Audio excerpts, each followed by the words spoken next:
This is Bryan. You know, I was just thinking, what would be more like polishing a turd? Trump not paying his some of his employees or their retirement because he declared bankruptcy, or not paying some of his construction workers because he declared bankruptcy, or Pelosi, this big Speaker of the House, by insider trading. Now, when I say insider trading, if you know you're going to have some, that you're going to help boost a company to make something here, maybe it's chips or whatever, before everybody else does, and you go and have your husband buy $100,000 worth of stock, that I would call insider trading. So I don't know what would be more of polishing a turd, but I'll tell you what. I could, when I think of Martha Stewart going to jail because a friend says, hey, I think this stock's going to go down. And then Pelosi being able, on the part that engineers something ahead of time, it's like, that's polishing a turd. I'm sorry. So even though I'm not into stocks and stuff, I'm into, maybe some bonds or something that might help this country. So I think there's been a lot of turd polishing going on for a long time.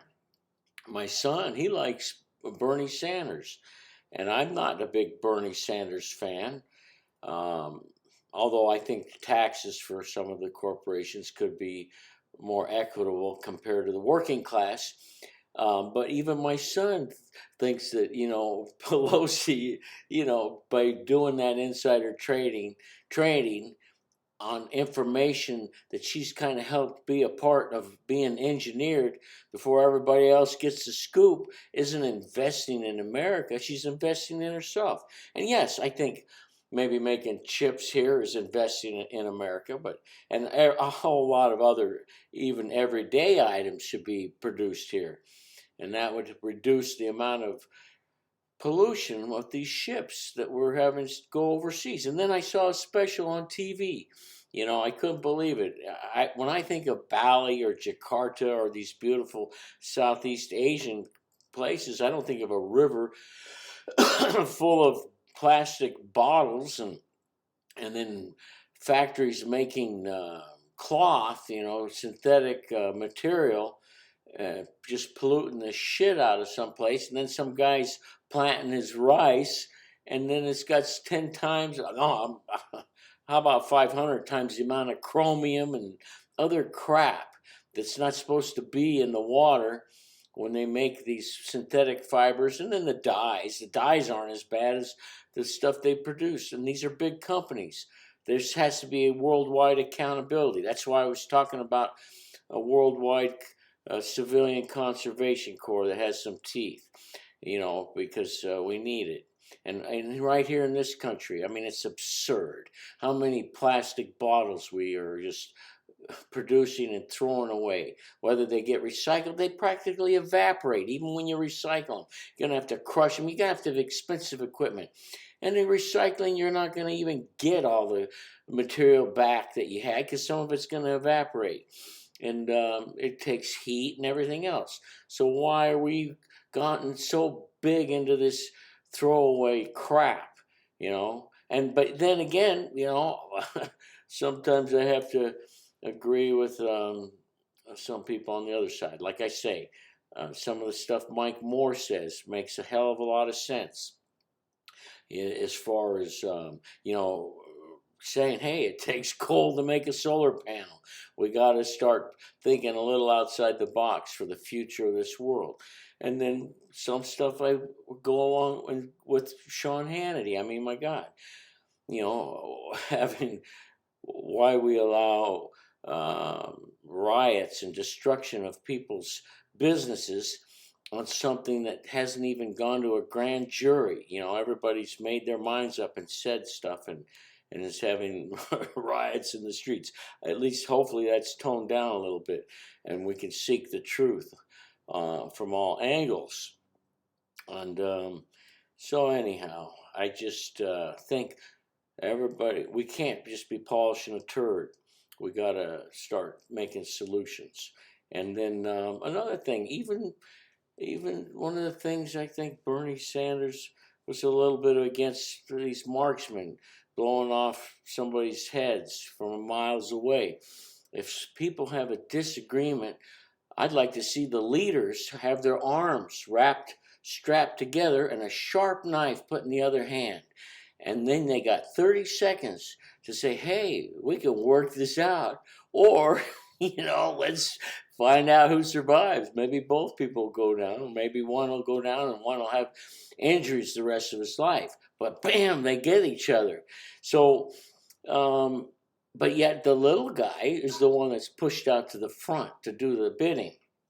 And but I kind of agree that for the next year or so, maybe we do need to support, you know, all the countries and things that are having troubles, man. They didn't start anything. Putin, he's been a jerk, and so I don't have a problem, you know, and supporting Zelensky and all those folks for now.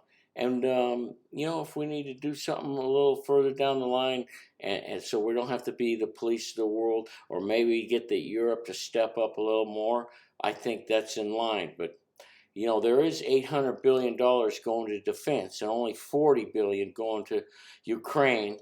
And maybe it's been another 40, so that would make 5 or 10% of what we spend every year anyway. And it is protecting us against, the fight against democracy, because we need to fight for democracy. And if we need to get into another mode once Russia's tamped down back into their corner a little bit and say, hey, well, let's reduce nuclear missiles, and I don't mind us, pulling some of our stuff that's obsolete and maybe go a little further, because I was on a submarine that got rid of some of its obsolete missiles. Well, heck, the Polaris system was wonderful. We could destroy the world a few times over. Then it got up to 10 times over, and then 15 times over. So if we go back from being able to destroy the world from 15 times over back down to 5 times over, and we're the first ones to do it, it's not going to be that much skin, because we know how to shoot the stuff over and do all the preemptive crap. But let's just start everybody across the world start taking that stuff off the table. And if we back off a little first, it won't be the end of the world, because it's the capability and what needs to be done is starting to shift.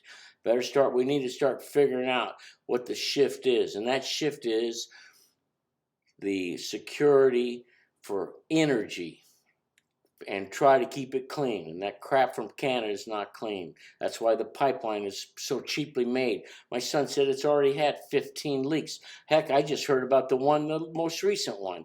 Of course, when this stuff's not worth refining and it costs so much to refine, you have to have high volume. Your costs go up. So naturally, you're going to make a shit pipeline. This country's supposed to stand for quality work. If you're going to have a pipeline, get quality fossil fuel and do a quality job of delivering it. And if it's not worth the effort and it hurts our environment, then have the balls to go up and do something like get the methane hydrate from the North Sea and have a quality, 2-mile long submarine tanker train that's designed to withstand things and have backup systems. But to do things cheaply is just shouldn't be the American way. I thought that was the way China did things. Anyway, I think it matters. Our environment matters. Our energy matters. We can't be a bunch of lemmings say, "Oh, it'll always come tomorrow," and then the next thing you know, we can't have our deliveries.